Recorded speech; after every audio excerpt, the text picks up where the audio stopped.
Assalamualaikum semuanya, apa kabarnya? Nah, di video kali ini akan ada pemaparan materi mengenai teks deskripsi. Apa itu teks deskripsi? Yuk kita cari tahu. Di video kali ini akan ada 4 bagian pemaparan. Pertama mengenai pengertian, terus yang kedua ada ciri-cirinya, yang ketiga struktur dari teks deskripsi, dan terakhir yaitu kaidah kebahasaan dari teks deskripsi. Nah, yang pertama akan kita bahas yaitu mengenai pengertian teks deskripsi. Jadi teks deskripsi itu kata kuncinya ada 3, menggambarkan, memerinci, dan juga secara subjektif. Jadi objek-objek yang digambarkan di dalam teks deskripsi itu sifatnya subjektif. Itu maksudnya tuh menggambarkan itu gimana? Maksudnya adalah kita itu jadi memberikan gambaran mengenai suatu objek. Misalnya objeknya itu kota Bandung. Kita tuh gambarkan kota Bandung, kayak gimana bentuknya kota Bandung, terus misalnya sejarahnya kota Bandung seperti apa, terus kota Bandung itu ada apa aja sih di dalamnya, makanan dari kota Bandung itu apa aja misalnya. Nah, digambarkan sehingga orang-orang tuh bisa tahu kota Bandung itu seperti apa. Nah, terus secara subjektif itu jadi memasukkan perasaan si penulis ke dalam ceritaan di teks deskripsinya. Jadi nggak harus dia secara objektif ya, tapi bisa juga subjektif. Misalnya kalau makanan tuh, misalnya gehunya, kalau menurut si penulis A itu gehunya enak, tapi kalau kata si penulis B gehunya nggak enak. Nah, itu nggak apa-apa untuk ditulis di dalam teks deskripsi. Tapi kalau untuk di teks yang lain berbeda ya.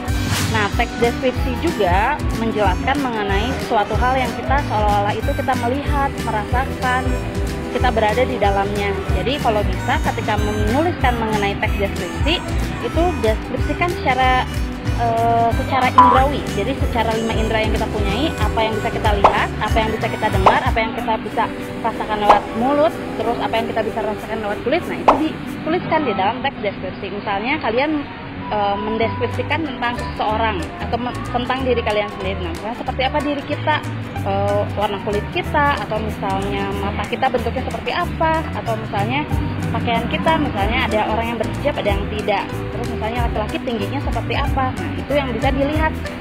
Terus kalau yang bisa didengar, misalnya kalau lagu-lagu, nah itu seperti apa lagunya, apakah lagunya sendu, apakah lagunya ceria, nah, seperti itu.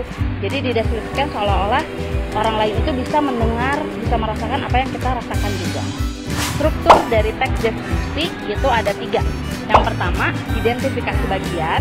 Yang kedua itu ada struktur deskripsi bagian. Dan yang terakhir itu ada kesimpulan. Nah, pertama itu ada identifikasi. Identifikasi itu isinya pembukaan mengenai pemaparan objek apa yang akan kalian deskripsikan, tuliskan di situ.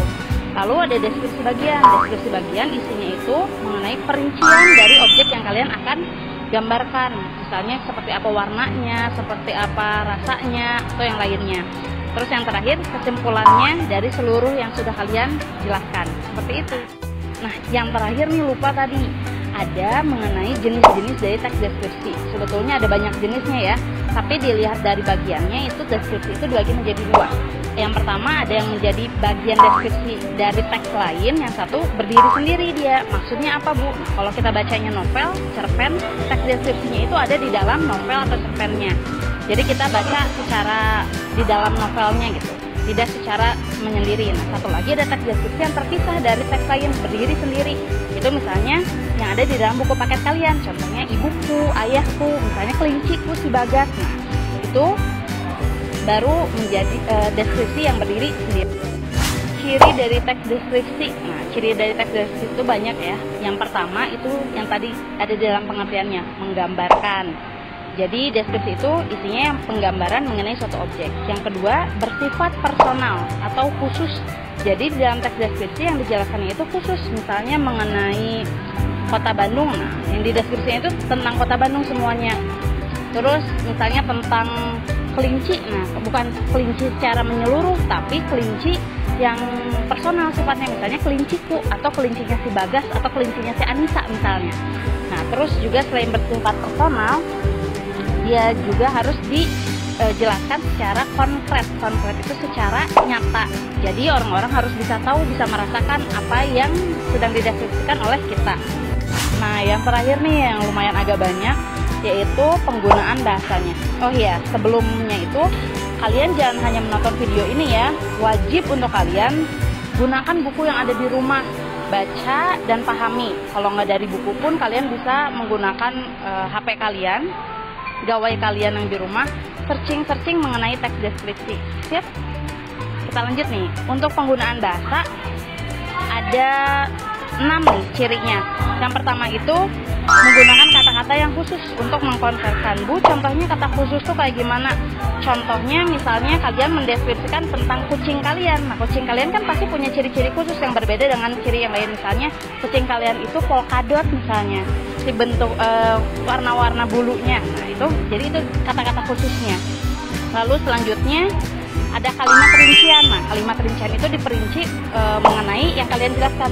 Misalnya kalian menjelaskan nih, kucing kalian itu sangat lucu. Nah, lucunya itu kenapa? Nah, kalian jelaskan di kalimat rincian. Misalnya, dia lucu karena setiap pagi dia selalu misalnya mengelilingi kaki saya gitu, karena misalnya dia ingin bermain dengan saya. Nah, misalnya seperti itu. Terus yang ketiga ada sinonim. Sinonim itu apa, Bu? Kata yang merupakan persamaan kata, bukan lawan ya. Kalau lawan jenis namanya antonim. Jadi sinonim penggunaan kata yang sama. Kata yang sama contohnya seperti apa, Bu? Misalnya yang tadi sama tuh hampir dengan kalimat rincian. Jadi misalnya dia lucu, nah selanjutnya dituliskan lagi dia sangat menggemaskan. Lucu dan menggemaskan itu kan sinonim ya. Terus yang keempat, penggunaan majas. Majas itu apa? Gaya bahasa. Nah, untuk majas ini dijelaskannya karena banyak, jadi nanti ada di video terpisah ya. Tapi singkatnya, majas itu adalah gaya bahasa dan biasanya dibuat-buat untuk sesuatu yang diagungkan gitu. Terus, nah selanjutnya kalimat yang seolah-olah pembaca itu mendengar, merasakan, melihat sendiri apa yang sedang dideskripsikan. Jadi kalian harus bisa menggunakan kalimat kata-kata yang misalnya warnanya, apa yang bisa didengarkan, karena nanti jadi si pembacanya pun bisa mengetahui gitu yang kalian deskripsikan itu apa sih. Dan yang terakhir itu memunculkan kata ganti orang, karena kalian akan bercerita menggunakan bahasa kalian atau misalnya orang lain yang kalian ceritakan. Misalnya kalian menceritakan tentang kucing kalian, nah itu kan akan ada penggunaan kata-kata kucingku, nah kucing aku, terus misalnya si Bagas, nah si Bagasnya itu sebagai kata ganti orang yang ketiga. Nah, sekian nih video kali ini mengenai teks deskripsi. Biasanya teks deskripsi ini ada di pelajaran materi kelas 7 untuk kelas 1 SMP. Untuk kalian silahkan cari materi-materi teks deskripsi lainnya selain dari YouTube, dari guru kalian, terus dari buku-bukunya kalian. Karena sekarang kita dalam keadaan situasi pandemi, makanya kita harus belajarnya lebih ekstra ya. Semangat untuk kalian, jangan patah semangat. Karena sesulit-sulitnya belajar, lebih sulit lagi kalau nanti kitanya lebih bodoh. Sekian dari saya. Wassalamualaikum warahmatullahi wabarakatuh.